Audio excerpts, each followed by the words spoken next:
नमस्कार। दोपहर समाचार में आपका स्वागत है।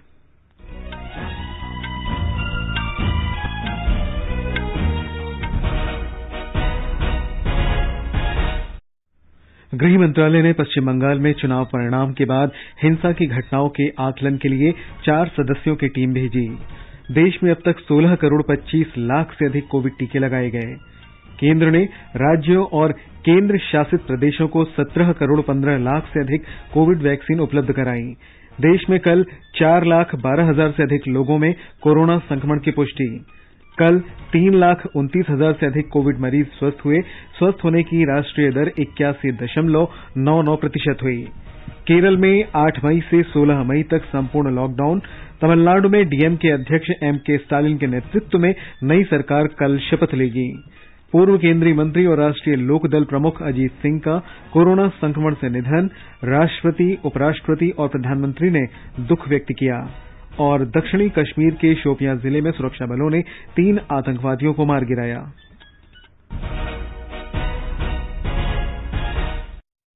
दोपहर समाचार में सिद्धार्थ सिंह के साथ मैं निखिल कुमार।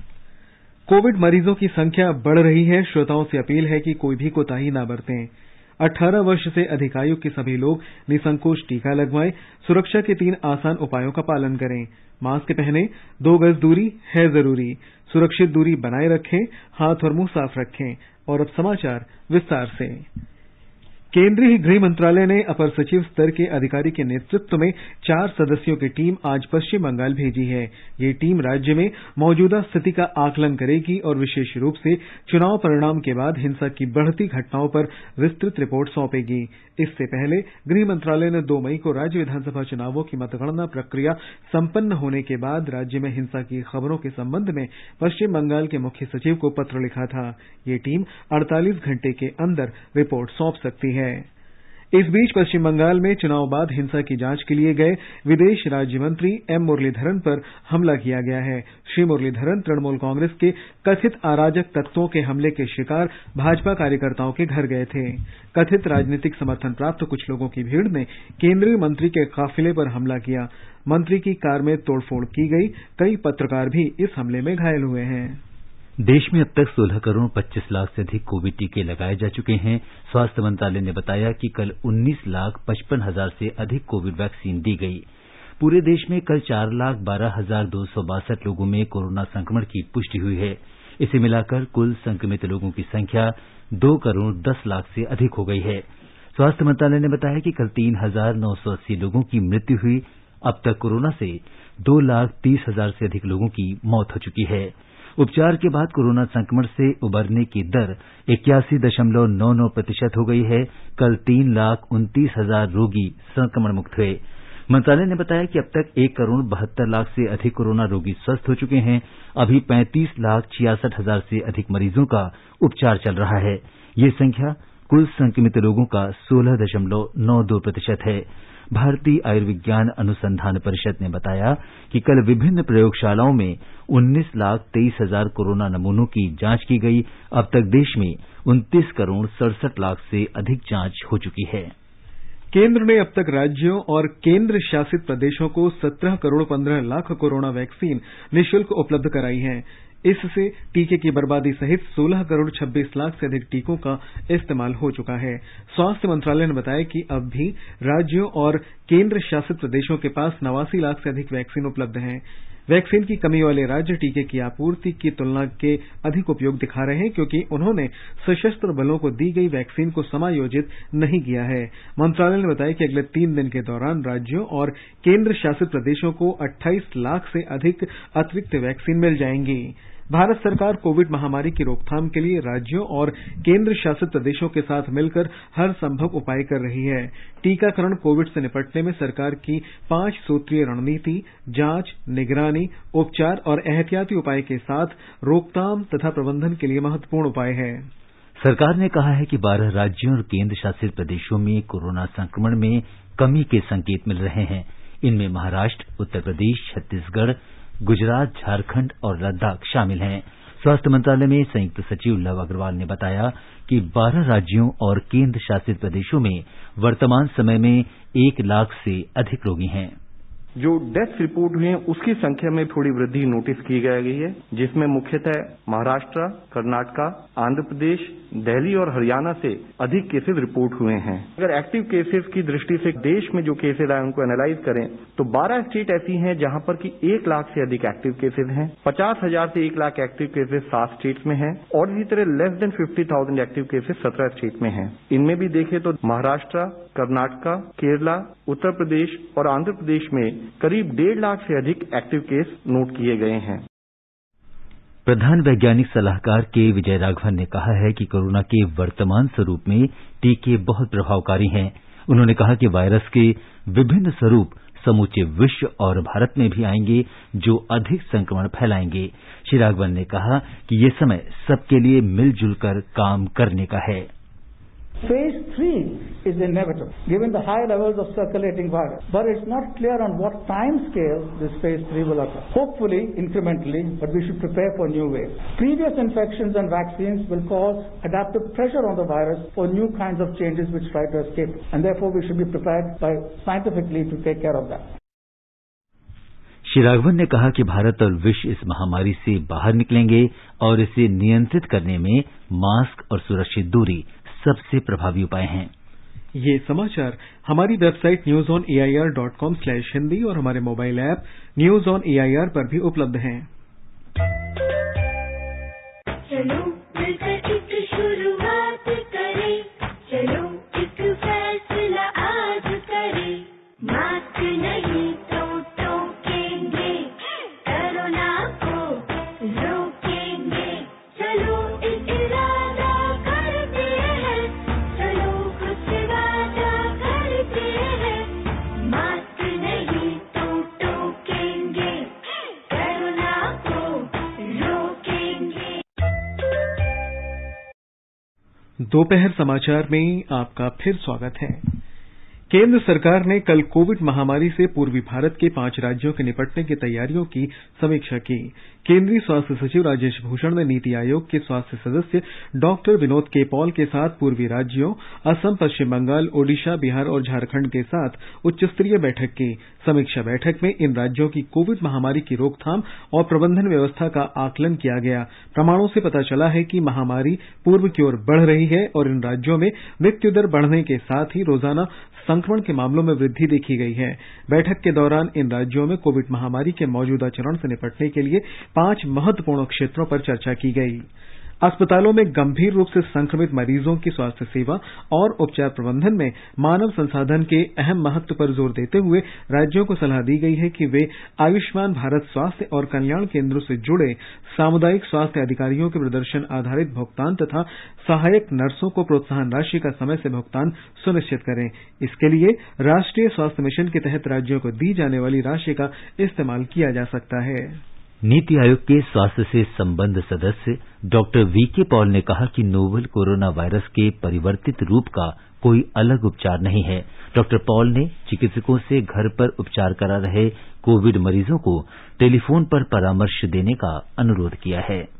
हमें एक माहौल पैदा करना है कि हम सबको अगर जरूरत पड़ती है तो सामने हो कि मैं यहाँ फोन करूं, चाहे वो एक हेल्पलाइन बन जाए, मल्टीपल हेल्पलाइन बन जाए, चाहे इंडिविजुअल्स का नाम आए जो अखबार में आ जाए या पता लगे कि यहाँ इस शहर में किसको फोन कर सकते हैं, या स्टेट लेवल पे ऐसा सिस्टम बने, इसकी बहुत जरूरत है। लगभग सब स्टेट्स ने अपने तरीके से ऐसी हेल्पलाइंस बनाई हुई है, लेकिन उसको कॉम्प्लीमेंट करने की जरूरत है। तो एक रिक्वेस्ट है कि ऐसे जो फिजिशियन कम्युनिटी है, प्रोफेशनल्स की टीम्स हैं, इसमें जुड़ें तो बहुत मदद होगी।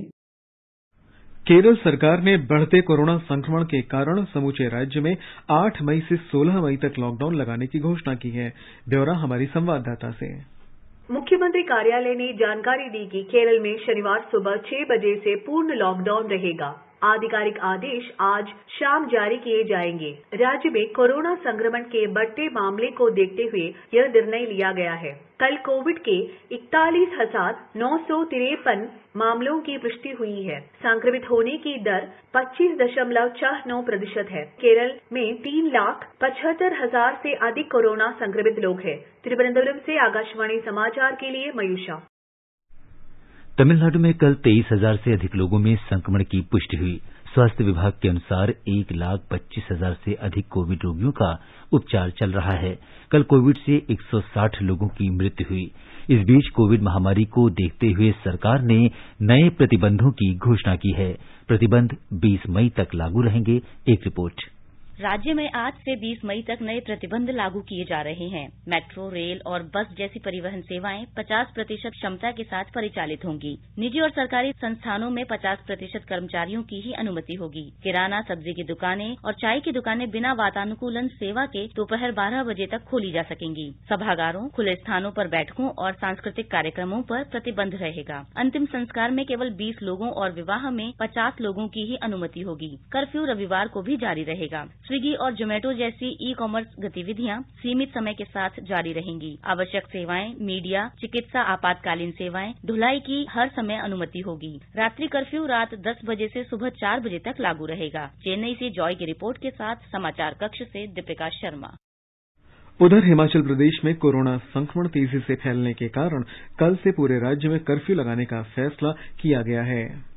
मुख्यमंत्री जयराम ठाकुर की अध्यक्षता में शिमला में आयोजित राज्य मंत्रिमंडल की बैठक में प्रदेश में कोविड-19 की स्थिति की समीक्षा की गई। वायरस की चेन तोड़ने के लिए मंत्रिमंडल ने राज्य में 7 मई से आगामी 16 मई की मध्य रात्रि तक संपूर्ण राज्य में कोरोना कर्फ्यू लगाने का निर्णय लिया है। इस अवधि के दौरान सभी सरकारी और निजी कार्यालय एवं संस्थान बंद रहेंगे। कर्फ्यू के दौरान स्वास्थ्य, बिजली, दूरसंचार, जलापूर्ति, स्वच्छता इत्यादि सभी आवश्यक सेवाएं जारी रहेंगी। नागरिक कार्यस्थलों, बागवानी एवं कृषि स्थलों और अन्य परियोजना स्थलों पर कार्य जारी रहेंगे। राज्य में शिक्षण संस्थान भी आगामी 31 मई तक बंद रहेंगे। सभी सरकारी और निजी परिवहन सेवाएं 50% क्षमता के साथ परिचालित होंगी और अंतर राज्य परिवहन सेवाएं भी जारी रहेंगी। वहीं औद्योगिक संस्थान राज्य सरकार द्वारा जारी दिशा निर्देशों के अनुसार कार्य करेंगे। हिमाचल बोर्ड की कक्षा 10वीं की परीक्षा रद्द करने और छात्रों को 11वीं कक्षा में प्रमोट करने का फैसला भी किया है। बोर्ड की 12वीं कक्षा की परीक्षाएं और महाविद्यालयों की वार्षिक परीक्षाएं आगामी आदेशों तक निलंबित रहेंगी। संजीव सुंदरियाल, आकाशवाणी समाचार, शिमला। लेह जिले में सोमवार सुबह तक लॉकडाउन लगा दिया गया है। जिला प्रशासन अध्यक्ष ने जिले में कोरोना वायरस के संक्रमण को फैलने से रोकने के लिए अतिरिक्त प्रतिबंध लागू किए हैं। कोविड सकारात्मक मामलों की संख्या में खतरनाक वृद्धि के बाद लेह डीडीएमए ने जिले में अतिरिक्त प्रतिबंधों का आदेश दिया। पिछले सप्ताहांत के कोविड कर्फ्यू के बाद फिर से 80 घंटे का तालाबंदी का आदेश दिया गया, जो लेह जिले में आज रात 9 बजे से शुरू होकर सोमवार सुबह 5 बजे तक रहेगा। प्रतिबंधित अवधि के दौरान सभी सरकारी, न्यायिक कार्यालय, बिजली, पानी, बैंक, वाणिज्य सेवा जैसे petrol pump, cold storage, ATM, सेना और अर्धसैनिक संचालन, कोविड टीकाकरण, परीक्षण और चिकित्सा सेवाएं और सार्वजनिक परिवहन को नियमित अनुमति है। डीडीएमए ने अप्रत्याशित आपात स्थितियों के लिए हेल्पलाइन और ई पास सुविधाओं की भी व्यवस्था की। पर्यटक अपने टिकट या बोर्डिंग पास दिखाकर लॉकडाउन के दौरान अपनी जगह पहुंच सकते हैं। आकाशवाणी समाचार के लिए लेह से रमेश चंद्रा। जम्मू कश्मीर के उपराज्यपाल मनोज सिन्हा ने स्वास्थ्य विभाग के वरिष्ठ अधिकारियों को निर्देश दिया है कि वे कश्मीर डिवीजन में 1050 अतिरिक्त ऑक्सीजन बिस्तरों की व्यवस्था करें। उपराज्यपाल ने श्रीनगर में वरिष्ठ चिकित्सा कर्मियों के साथ कोविड की स्थिति पर चर्चा की। उन्होंने निर्देश दिया कि अतिरिक्त बिस्तरों की व्यवस्था 1 सप्ताह के भीतर की जाए। श्री सिन्हा ने यह निर्देश भी दिया कि एम्बुलेंस सेवाओं में इस तरह से सुधार लाया जाए कि वे जरूरत पड़ने पर रोगियों को तत्काल उपलब्ध हों। आगे बढ़ने से पहले मुख्य समाचारों पर एक नजर। गृह मंत्रालय ने पश्चिम बंगाल में चुनाव परिणाम बाद हिंसा की घटनाओं के आकलन के लिए 4 सदस्यों की टीम भेजी। देश में अब तक 16 करोड़ 25 लाख से अधिक कोविड टीके लगाए गए। केंद्र ने राज्यों और केंद्र शासित प्रदेशों को 17 करोड़ 15 लाख से अधिक कोविड वैक्सीन उपलब्ध कराई। देश में कल 4,12,000 से अधिक लोगों में कोरोना संक्रमण की पुष्टि हुई। कल 3,29,000 से अधिक कोविड मरीज स्वस्थ हुए। स्वस्थ होने की राष्ट्रीय दर 81.99% हुई। केरल में 8 मई से 16 मई तक संपूर्ण लॉकडाउन। तमिलनाडु में डीएमके अध्यक्ष एमके स्टालिन के नेतृत्व में नई सरकार कल शपथ लेगी। पूर्व केंद्रीय मंत्री और राष्ट्रीय लोकदल प्रमुख अजीत सिंह का कोरोना संक्रमण से निधन। राष्ट्रपति, उपराष्ट्रपति और प्रधानमंत्री ने दुख व्यक्त किया। दक्षिण कश्मीर के शोपियां जिले में सुरक्षा बलों ने 3 आतंकवादियों को मार गिराया। मध्य प्रदेश में कल 12,319 लोगों में संक्रमण की पुष्टि हुई और 71 लोगों की मौत हुई। हमारे संवाददाता ने बताया है कि इसे मिलाकर राज्य में संक्रमित लोगों की संख्या 6,24,985 और मृतकों की संख्या 6,074 हो गई है। प्रदेश में कोरोना के साप्ताहिक नए मामलों में गिरावट आई है। राज्य की साप्ताहिक पॉजिटिविटी दर 20.3% है, जबकि रिकवरी दर 84.7% और मृत्यु दर 1% है। राज्य में सक्रिय मामलों की संख्या 89,244 है। वहीं संक्रमण से कुल 9,643 रोगी स्वस्थ हुए हैं। 12 जिलों में कोविड के 200 से अधिक नए मामले सामने आए हैं। भोपाल में 11,107 ऐसे मामले हैं। पूजा पी वर्धन, आकाशवाणी समाचार, भोपाल। इस बीच मुख्यमंत्री शिवराज सिंह चौहान ने कुछ और दिनों तक कड़े उपायों को अपनाकर संक्रमण की श्रृंखला को पूरी तरह से तोड़ने पर बल दिया है। उन्होंने कहा कि लोगों को जीवन बचाना सरकार की प्राथमिकता है। बिहार में कोरोना संक्रमित लोगों की संख्या में तेजी से वृद्धि हो रही है। कल 14,836 कोविड के नए मरीज सामने आए। इस दौरान 161 लोगों की कोविड से मृत्यु हुई है। अब तक 2,987 लोग इस महामारी का शिकार हो चुके हैं। संक्रमण दर लगभग 16% हो गई है। स्वस्थ होने की दर घटकर 78.38% रह गई है। संक्रमण से अब तक 4,20,000 से अधिक लोग उबर चुके हैं। बिहार में कल करीब 1,02,000 से अधिक कोविड टीके लगाए गए। राज्य में अब तक 76,60,670 टीके लगाए जा चुके हैं। गुजरात में कल 12,955 लोगों में कोरोना संक्रमण की पुष्टि हुई। पिछले 24 घंटे में 12,995 रोगी स्वस्थ हुए हैं। ब्यौरा हमारे संवाददाता से।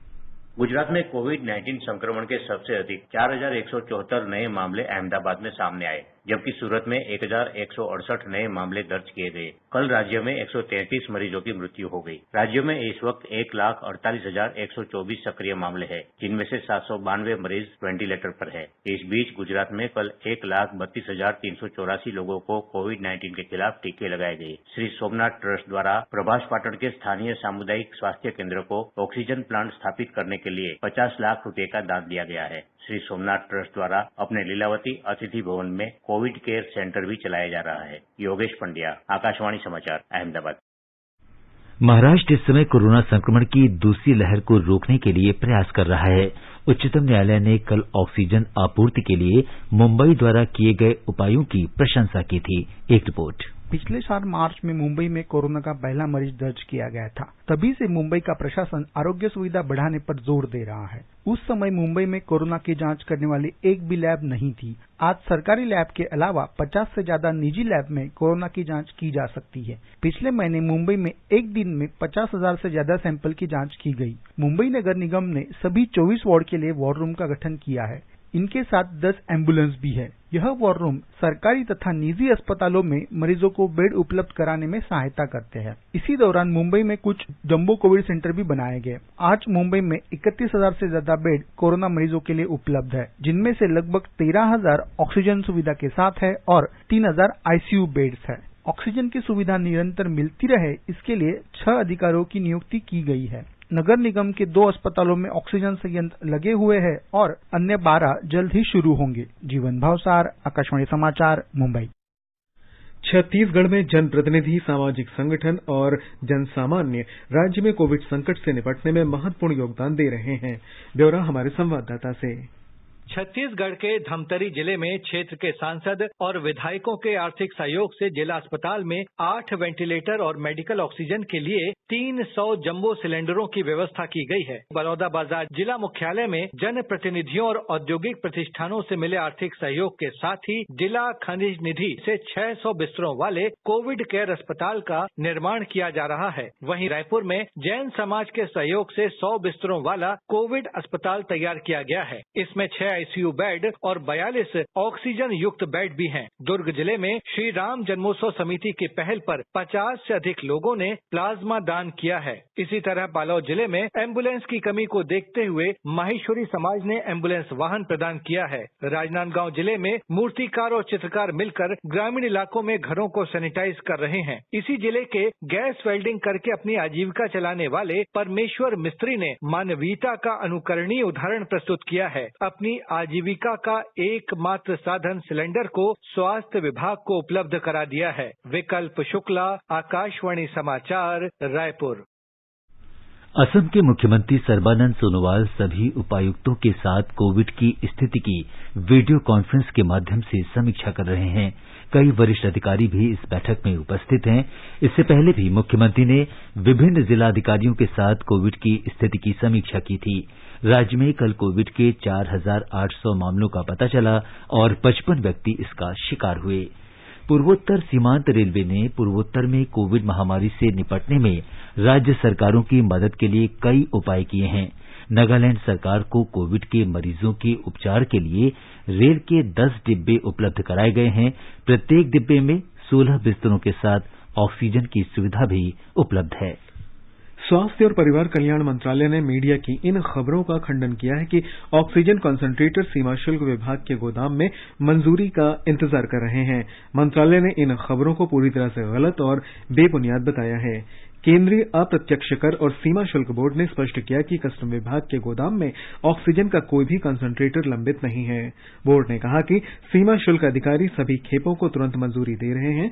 बोर्ड ने कहा कि ऑक्सीजन कंसंट्रेटर की आपूर्ति निर्दिष्ट देखभाल संस्थानों को कर दी जाती है। बोर्ड ने कहा कि राहत सामग्री सड़क मार्ग या विमानों से भेजी गई है। बोर्ड ने कहा कि कस्टम अधिकारी ऑक्सीजन और संबंधित उपकरणों सहित आयातित राहत सामग्री की जरूरत के प्रति बहुत ही संवेदनशील है और इन्हें मंजूरी देने के लिए 24 घंटे तेज गति से काम कर रहे हैं। विदेश मंत्री डॉक्टर एस जयशंकर ने कल वीडियो कॉन्फ्रेंस के माध्यम से G7 समूह देशों के विदेश मंत्रियों की बैठक में भाग लिया। बैठक के समापन के बाद डॉक्टर जयशंकर ने कहा कि कोविड महामारी सहित आपसी और वैश्विक हित के विभिन्न मुद्दों पर केंद्रित ये बैठक बहुत महत्वपूर्ण रही। विदेश मंत्री ने कहा कि बैठक में जिन महत्वपूर्ण बिंदुओं पर चर्चा हुई उनमें कोविड महामारी की चुनौती का एकमात्र स्थायी समाधान टीकाकरण बताया गया। Yes, we have a plan in the sense that we are responding to the immediacy of the second wave, but we have a plan beyond that, which is the immediacy is centered around oxygen, medicines, healthcare support system. The plan is really to expand vaccination because vaccinations is the way out of COVID. It's not a silver bullet, but it's as close as anybody can come to it. Bharat में Italy के राजदूत Vincenzo D लुका ने greater Noida के ITBP referral अस्पताल में oxygen संयंत्र का शुभारंभ किया। इस संयंत्र से एक समय में अस्पताल के 100 से अधिक बिस्तरों पर कोविड रोगियों को ऑक्सीजन की आपूर्ति हो सकेगी। आईटीबीपी के अपर महानिदेशक मनोज सिंह रावत ने संयंत्र स्थापित करने के लिए इटली के राजदूत का आभार व्यक्त किया। बेंगलुरु महानगर पालिका के मुख्य आयुक्त गौरव गुप्ता ने कहा है कि कोविड संक्रमण में बढ़ोतरी से अस्पतालों पर दबाव बढ़ रहा है क्योंकि आईसीयू और ऑक्सीजन सुविधा युक्त बिस्तरों की मांग बढ़ रही है। बेंगलुरु शहरी जिले में कल 23,106 लोगों में संक्रमण की पुष्टि हुई। आज संवाददाताओं से बातचीत में उन्होंने बताया कि ऑक्सीजन कंसंट्रेटर की सुविधा युक्त बिस्तरों की संख्या बढ़ाने के प्रयास किए जा रहे हैं। ब्यौरा हमारे संवाददाता से।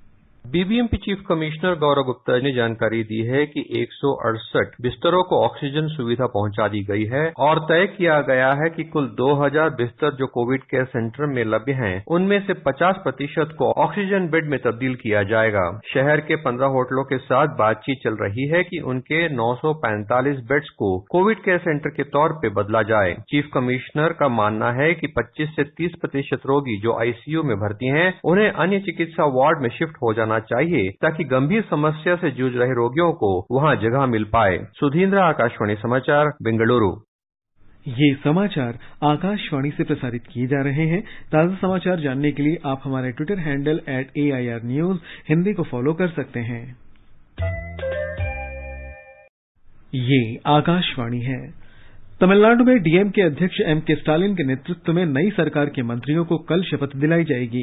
राज्यपाल बनवारीलाल पुरोहित कल सुबह 9 बजे चेन्नई के राजभवन परिसर में आयोजित एक सादे समारोह में पद और गोपनीयता की शपथ दिलाएंगे। इससे पहले राज्यपाल ने पार्टी विधायकों के समर्थन पत्र सौंपने के बाद श्री स्टालिन को मुख्यमंत्री नियुक्त किया गया था।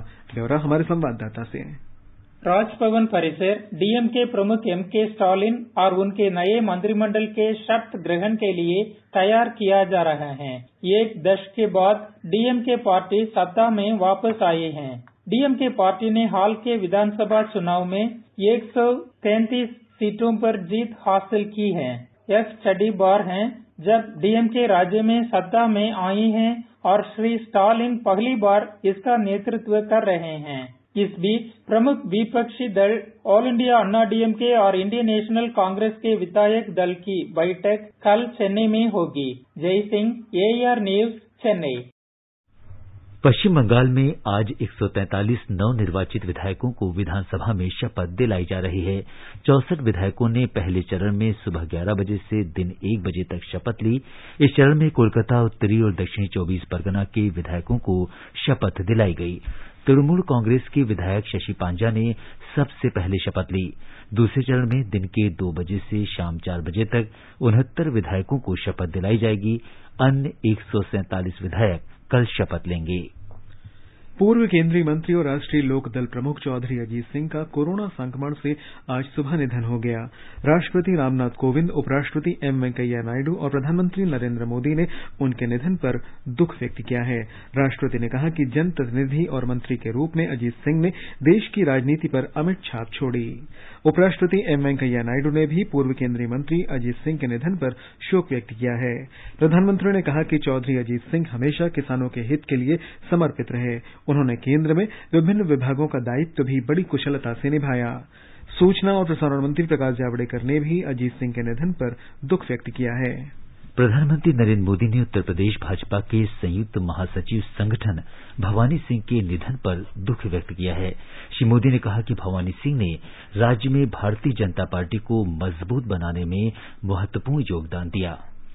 जम्मू कश्मीर में शोपियां जिले के कनिगाम इलाके में आज तड़के सुरक्षा बलों ने अलबद्र गुट के 3 आतंकवादी मार गिराए। एक आतंकवादी ने सुरक्षा बलों के सामने समर्पण कर दिया। जम्मू कश्मीर पुलिस के महानिदेशक दिलबाग सिंह ने आकाशवाणी को बताया, सुरक्षा बलों की संयुक्त टीम ने आतंकवादियों को समर्पण करने का पूरा अवसर दिया।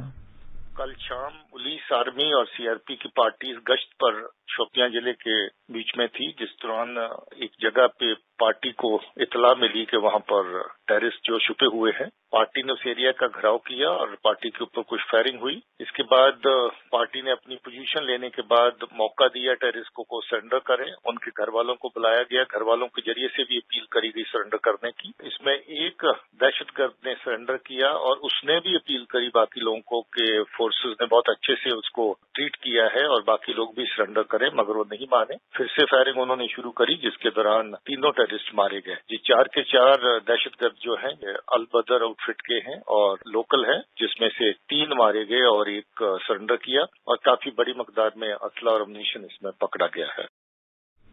मुंबई उच्च न्यायालय ने महाराष्ट्र के पूर्व गृह मंत्री अनिल देशमुख को अंतरिम सुरक्षा देने से इंकार कर दिया है। श्री देशमुख ने अदालत से भ्रष्टाचार के मामले में शुरुआती जांच के बाद उनके खिलाफ दायर सीबीआई की एफआईआर अमान्य करने का अनुरोध किया था। महान संगीतकार भारत रत्न पंडित भीमसेन जोशी का जन्म शताब्दी वर्ष मनाया जा रहा है। इस अवसर पर संगीत सभाओं के साथ साथ पंडित भीमसेन जोशी की स्मृतियों पर आधारित कार्यक्रम आयोजित किए जा रहे हैं।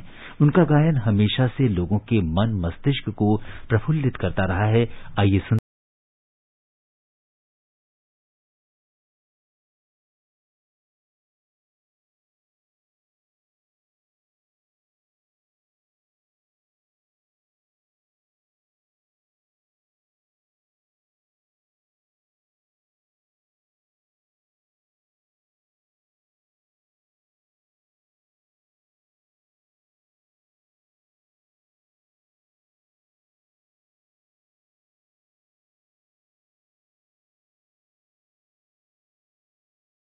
गृह मंत्रालय ने पश्चिम बंगाल में चुनाव परिणाम बाद हिंसा की घटनाओं के आकलन के लिए 4 सदस्यों की टीम भेजी।